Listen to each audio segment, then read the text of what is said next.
우리 하나님의 말씀은 사도행전 5장 29절을 보도록 하겠습니다. 오늘 본문 말씀은 사도행전 5장 17절부터 42절 말씀까지인데요. 29절 한 절만 우리 같이 합독을 하도록 하겠습니다. 베드로와 사도들이 대답하여 이르되 사람보다 하나님께 순종하는 것이 마땅하니라. 아멘. 우리 옆에 분들과 같이 한번 인사 나누도록 하겠습니다. 잘 오셨습니다. 은혜 많이 받으세요. 네, 반갑습니다. 성도 여러분, 오늘은 사도들이 극심한 박해 가운데서 하나님께 끝까지 순종한 이야기를 나누어 보려고 합니다. 오늘 말씀의 핵심은 29절을 읽었었잖아요. 베드로가 말한 한마디로 요약됩니다. 사람보다 하나님께 순종하는 것이 마땅하니라. 이 말은 당시의 고백이자 지금 우리 삶 속에서도 여전히 적용해야 할 진리가 되겠습니다. 여러분도 일상에서 하나님께 순종하는 것이 힘들었던 순간 있으시죠? 그때 어떤 상황이고 또 어떻게 반응하셨습니까? 예를 들어 직장에서 부당한 요청을 받을 때가 있지요. 그런데 그때 신앙의 원칙을 지키기가 어려운 순간이겠죠. 혹은 가족이나 지인들과의 관계에서 신앙의 결단을 내려야 하는 그때가 찾아오겠죠. 그 순간 여러분은 어떤 선택을 하십니까? 혹시 하나님의 뜻을 따르기 어려워 주저하거나 반대로 용기를 내서 순종한 경험이 혹여나 있으십니까? 그때 상황을 마음속으로 지금 잠깐이라도 한번 떠올려 봤으면 좋겠어요. 그리고 한 가지 더 생각해 볼까요? 그때 순종하셨다면 어떻게 하나님께서 일하셨는지 떠올려 보는 거죠. 또는 만약 그때 순종하기가 어려웠다면 내가 순종을 못했던 어려웠던 이유가 무엇일까 한번 떠올려 보는 겁니다. 이제 요나 부흥회가 시작됩니다. 추석이 지나면서 금식으로 준비해 왔는데요. 여러분 이번 부흥회 주제에 생각나시죠? 내 모습 이대로입니다. 이 주제를 통해 우리는 하나님께서 우리가 완벽하거나 모든 준비가 되어 있을 때만 부르시는 것이 아님을 알 수 있습니다. 혹시 난 아니야. 난 준비가 안 됐어. 하다 보니까 좀 힘들어. 내 믿음이 부족해. 느끼시는 분들이 계십니까? 하나님은 그럼에도 불구하고 여러분을 부르십니다. 요나의 이야기도 그렇습니다. 하나님은 요나가 완벽하지 않았어요. 그럼에도 불구하고 부르시고 그가 불순종했어요. 그럼에도 그때조차도 그를 포기하지 않으십니다. 요나가 하나님께 불순종할 때도 하나님은 여전히 요나를 사용하시고 결국 순종을 통해서 하나님께 돌아오게 하십니다. 오늘 우리는 왜 하나님께 순종하는 것이 최고의 선택인지 요나의 이야기와 함께 보도록 하겠습니다. 17절, 18절인데요. 같이 한번 읽어주십시오. 대제사장과 그와 함께 있는 사람, 즉 사두개인의 당파가 다 마음에 시기가 가득하여 일어나서 사도들을 잡아다가 옥에 가두었더니 아멘. 대제사장과 사두개인들이 사도들의 사역을 시기해서 그들을 감옥에 가두었다. 성경이 말씀하고 있습니다. 성도 여러분, 우리가 하나님의 일을 할 때 세상의 저항과 박해는요 피할 수 없습니다. 있다는 거죠. 예수님께서도 요한복음 15장 18절에서 세상이 너희를 미워하면 너희보다 먼저 나를 미워한 줄을 알라 말씀하십니다. 세상은요 하나님의 진리를 전하는 자들을 미워하고 억압하려 합니다. 사도들이 겪은 내용이 지금 이거예요. 여러분 중에 하나님의 일 하다가 어려움을 겪어본 적이 있으십니까? 교회를 다니다가 신앙으로 살려고 몸부림치는데 참 어려웠다, 고난이 있었다, 핍박이 있었다 이런 경험이 있으십니까? 그때 어떻게 반응하셨습니까? 하나님께서 요나에게 니느웨로 가서 그들의 죄를 외치라고 명령하실 때 요나는 엄청난 두려움을, 스트레스를 받는 거죠. 왜냐하면 니느웨는요 잔인하고 강력한 도시로 악명이 높았습니다. 요나는 그곳에서 하나님의 심판을 선포하는 일이 자신의 목숨을 위협할 것이라 당연히 생각했겠지요. 니느웨 사람들은 원래 그런 사람들이니까 말이죠. 하나님께서 주신 명령이 너무나 큰 부담으로 다가왔고 그는 그 두려움에 사로잡혀서 하나님을 피하려 했습니다. 하지만 시편 139편 7절에서 10절을 한번 보면요. 내가 주의 영을 떠나 어디로 가며 주의 앞에서 어디로 피하리이까? 내가 하늘에 올라갈지라도 거기 계시며 수월에 내 자리를 펼지라도 거기 계시니이다. 내가 새벽 날개를 치며 바다 끝에 가서 거주할지라도 거기서도 주의 손이 나를 인도하시며 주의 오른손이 나를 붙드시리이다. 아멘. 아무리 두려워도 하나님을 피할 수가 있다 없다? 없다는 이야기죠. 우리도 가끔 하나님의 부르심 앞에서 이렇게 두려움을 느낄 때가 있습니다. 요나처럼 우리의 약함과 불안을 감당하기 어려워 도망치고 싶은 순간이 찾아올 수 있습니다. 요나가 느꼈던 두려움은요, 우리 모두가 신앙생활하는 가운데 마주하는 현실적인 감정입니다. 현실적으로 내가 그런 마음이 든다니까요. 큰 스트레스로 그런 두려움이 찾아온다니까요. 반대로 사도들은 요나와는 달리 그 두려움을 이겨내요. 오늘 본문에 나오는 사도들을 말씀하고 있는 거예요. 그들도 박해와 위협 가운데 있었지요. 감옥에 갇히고 채찍질을 당하며 목숨까지 위태로웠습니다. 분명히 그들도 두려움이라는 것을, 현실적인 감정을 왜 안 느꼈겠습니까? 하지만 요한복음 16장 33절에서 우리 주님이 말씀하시죠. 이것을 너희에게 이르는 것은 너희로 내 안에서 평안을 누리게 하려 함이라. 세상에서는 너희가 뭘 당해요? 환난을 당하나 담대하라. 내가 세상을 이기었노라. 아멘. 사도들은 이 말씀을 믿고 두려움을 이겨낸 거죠. 바로 하나님의 약속과 그리스도의 부활에 대한 확신 때문입니다.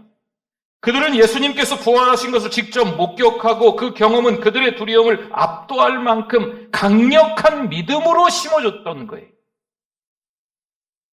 29절에서 베드로가 당당하게 말하죠. 사람보다 하나님께 순종하는 것이 마땅하니라. 아멘.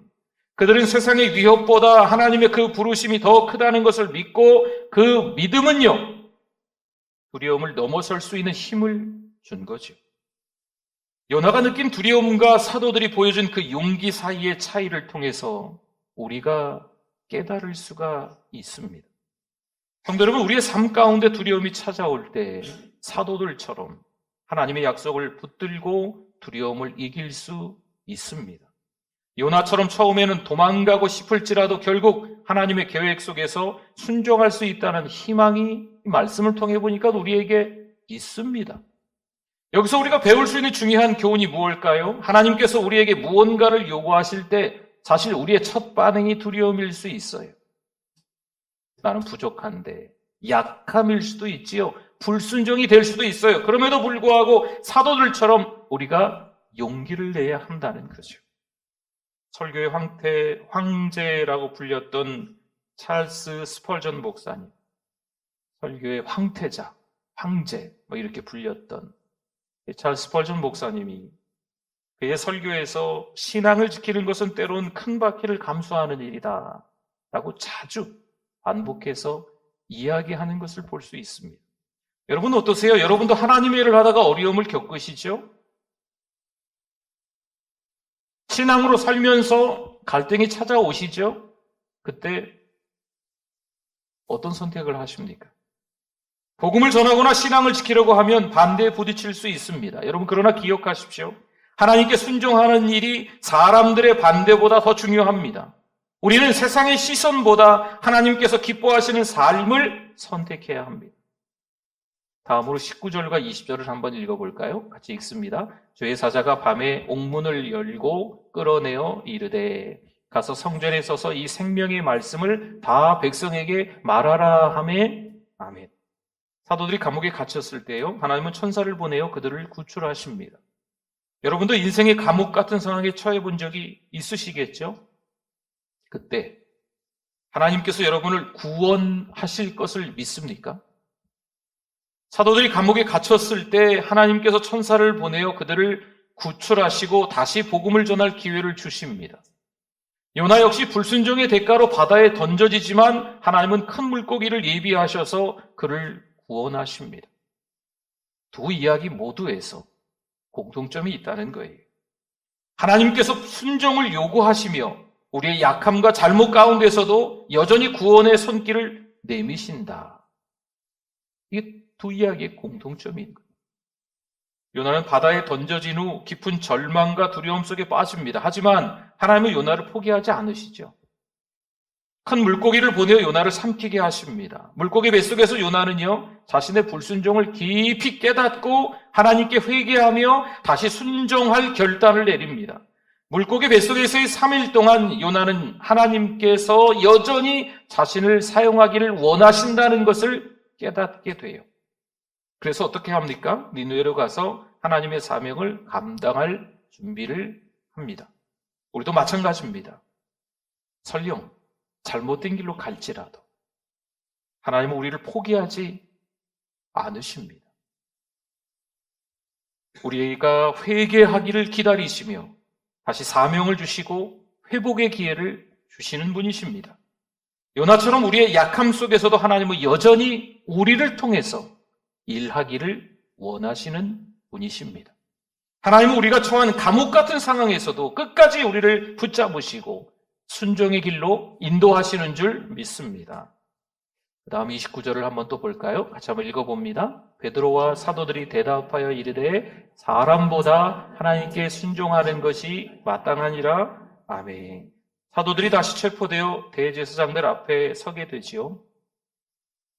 그때 예수 그리스도의 이름으로 가르쳤다는 이유로 비난을 받습니다. 하지만 베드로와 다른 사도들은요, 이에 굴하지 않고 당당하게 말하죠. 사람보다 하나님께 순종하는 것이 더 중요하다. 여러분의 일상 가운데서 하나님의 명령과 세상의 요구 사이에서 갈등한 적이 있으십니까? 누가 봐도 이 세상을 선택하는 것이 합리적인 거지요. 아주 적은 사람들이 오히려 신앙으로 살아가기를 원하고 있는 거예요. 어떤 선택을 하시겠습니까? 사도들의 순종은요, 단순한 인간의 결단이 아니라 하나님의 계획에 따라 사람들의 마음을 변화시키는 도구로 사용됩니다. 이사야 55장 11절 말씀에 보니까요, 내 입에서 나가는 말도 이와 같이 헛되이 내게로 되돌아오지 아니하고 나의 기뻐하는 뜻을 이루며 내가 보낸 일에 형통함이니라. 아멘. 이 말씀처럼 하나님의 말씀은요, 반드시 그 뜻을 이루세요. 요나 이야기에서도 하나님께서 그에게 니느웨로 가라고 명령하실 때 요나는 두려움에 도망갑니다. 하지만 결국 순종하고 그 결과로 니느웨 사람들은 회개하며 구원을 받습니다. 여러분, 하나님의 말씀은 헛되지 않아요. 그분의 계획은요, 반드시 이루어집니다. 성도 여러분, 우리도 순종할 때 하나님께서 우리의 순종을 통해 이 세상을 변화시킬 줄 믿습니다. 아이고, 내가 무슨 일을, 내 건강도 좀, 가진 것도 별로 없는데, 재주도 없는데, 말주변도 없는데 뭐 어쩌하겠나. 그러나 하나님께서 우리를 사용하기를 원하신다면 우리가 순종해야만 해요. 그러면 이 세상을 우리를 통해서 변화시킬 줄 믿습니다. 여러분도 요나처럼 주저하거나 도망치고 싶은 순간이 있겠죠. 가정에서, 직장에서 혹은 지인들과의 관계 속에서 하나님의 명령과 세상의 요구 사이에서 이리 갈까 저리 갈까, 이게 맞을까 저게 맞을까 갈등해 본 경험이 있으시겠죠. 우리는 때로 하나님의 뜻을 따르는 것이 두렵고 요나처럼 도망가고 싶을 때가 있습니다. 여러분은 없습니까? 그럴 때 우리는 사도들처럼, 그리고 요나처럼 하나님께 순종하는 것이 최선의 선택임을 기억하실 수 있기를 바랍니다. 우리의 결단을 통해 하나님께서 일하십니다. 20세기 최고의 설교자 중 한 명으로 꼽히는 마틴 로이드 존스 목사님이 계십니다. 그가 초기 교회의 순교자였던 폴리카비 이야기를 자주 말했는데요. 사도 요한의 제자로 알려진 이 폴리갑은 로마 당국으로부터 그리스도를 부인하라라는 명령을 듣게 됩니다. 지금 당장이라도 예수님을 안 믿겠다, 예수를 안 믿겠다 말하면, 부인하기만 하면 할아버지 당신을 살려주겠습니다 라고 이야기하는 거죠. 그때 폴리갑이 뭐라고 말했을까요? 끝까지 예수님을 부인하지 않아요. 내가 86년 동안 그분을 섬겼는데 어떻게 나의 구주를 부인할 수 있겠냐? 그 자리에서 순교합니다.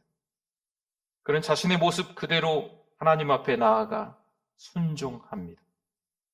38절, 39절을 이어서 다 같이 한번 더 읽어보겠습니다. 이제 내가 너희에게 말하노니 이 사람들을 상관하지 말고 버려두라. 이 사상과 이 소행이 사람으로부터 났으면 무너질 것이요 만일 하나님께로부터 났으면 너희가 그들을 무너뜨릴 수 없겠고 도리어 하나님을 대적하는 자가 될까 하노라 하니 아멘. 사도들이 죽음을 당할 위기에 처했을 때 가말리엘이라는 율법교사가 등장해서 그들을 오늘 여기 말씀처럼 변호하고 있는 겁니다. 하나님의 계획은 결코 인간의 노력으로 막을 수 없다며 아주 중요한 진리를 지금 이 가말리엘 율법교사가 말해주고 있는 거죠. 결국 하나님의 일은요, 그 어떤 방해에도 불구하고 반드시 이루어진다는 거죠. 하나님께서 요나에게 니느웨로 가라 명령하신 것은요, 하나님의 구원 계획 속에 있었던 일입니다. 요나의 두려움, 요나의 불순종,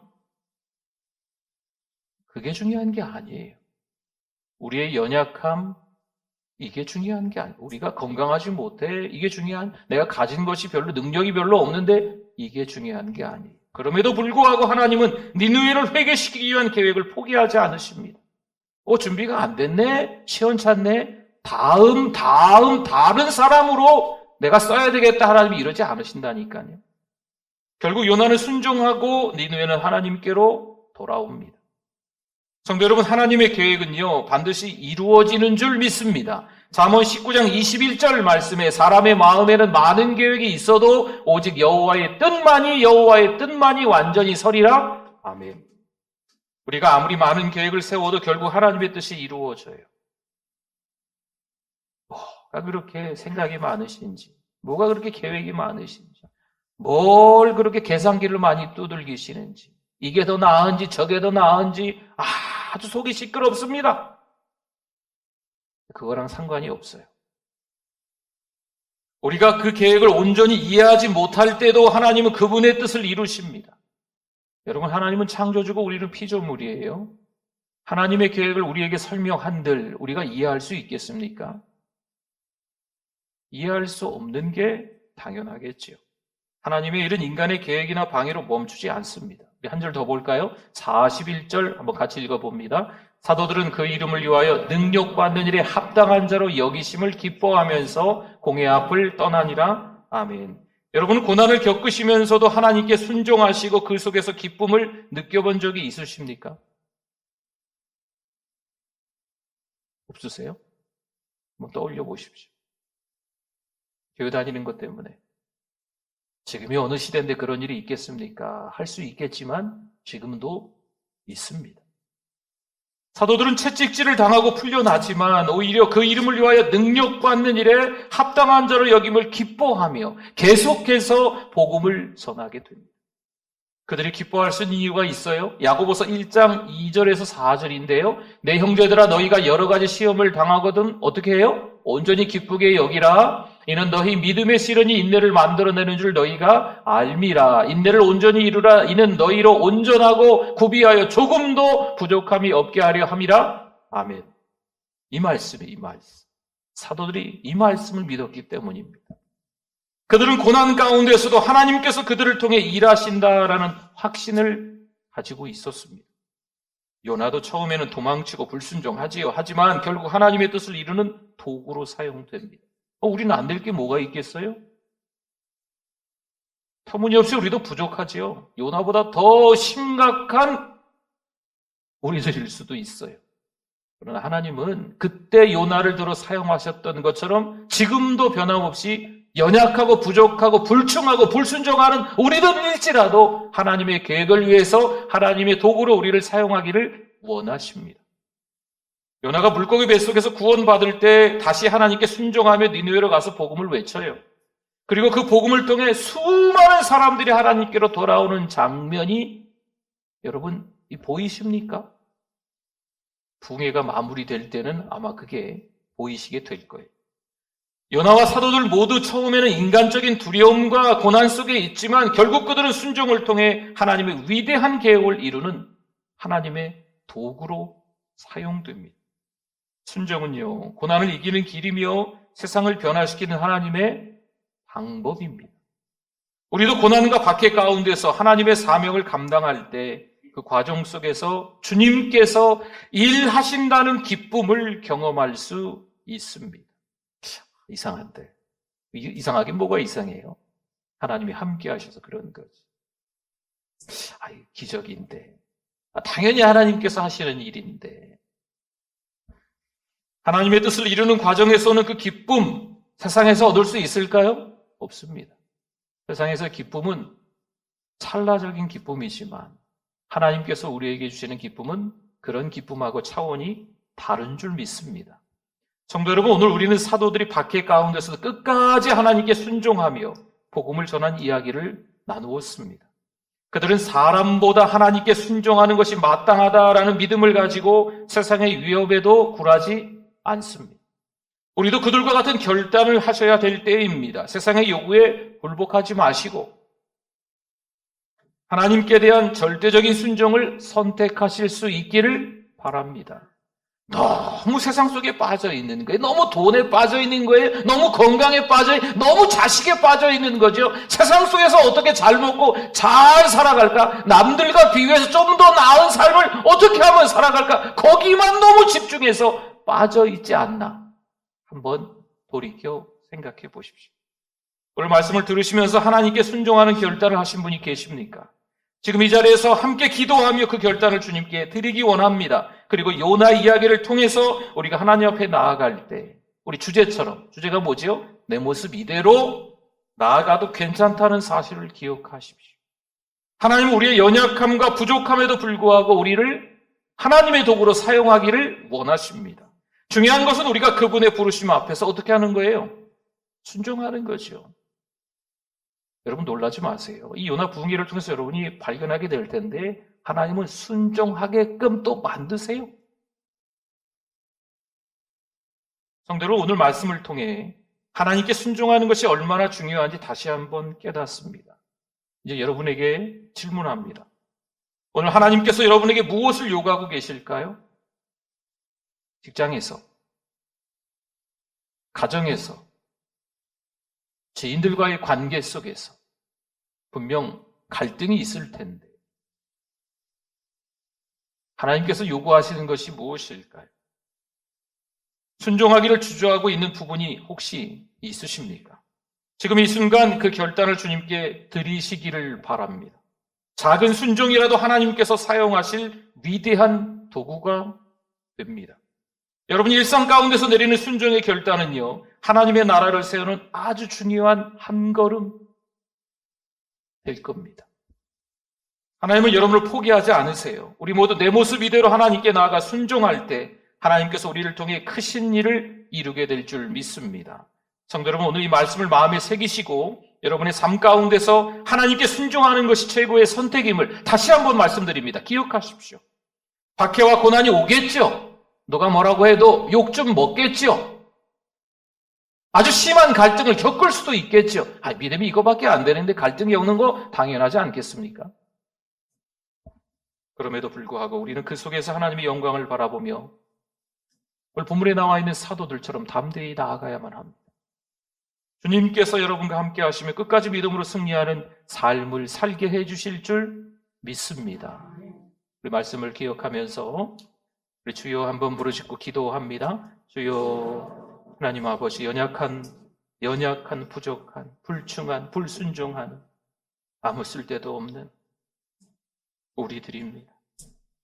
그럼에도 불구하고 자녀 삼아주시고 하나님의 도구로 사용하신다니 어쩔 줄 모르겠습니다. 하나님 이대로 좋을까요? 이렇게 부족한데 하나님 이대로 하나님 앞에 쓰임받아도 될까요? 하나님께서 우리를 너무나도 많이 사랑하심을 기억해서 있는 모습 그대로 하나님께 나오게 하시고 다시 한번 성령의 능력으로 새 힘 얻어서 변화된 삶을 살아갈 수 있는 우리들 되게 하여 주시옵소서. 하나님 아버지 은혜를 감사합니다. 오늘 이 시간도 하나님의 은혜를 알고 예배자 되게 해주심을 감사합니다. 사도들의 순종하는 모습들을 보며 그 박해 가운데서 담대히 복음을 전하는 모습을 보며 요나의 불순종이 우리들의 모습이구나 다시 한번 깨닫습니다. 그럼에도 불구하고 사도들을 사용하시고 요나를 다시 사용하셨던 것처럼 하나님 나라의 도구로 우리를 사용하시기를 원하는 줄 믿습니다.